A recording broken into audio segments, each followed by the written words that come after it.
These two are coming to the end of their mating period after about 10 days of constantly locking up and hanging out.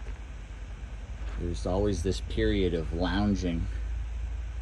Lily is catching the morning sun. You can see she is big as can be. And Forrest, it's also feeding day, so he's a little alert. He's ready for some food. But you can see he's beautiful. Well, and so is she. Really am blessed to own, well, one of these two animals. Forrest is Alejandro's. They are awesome.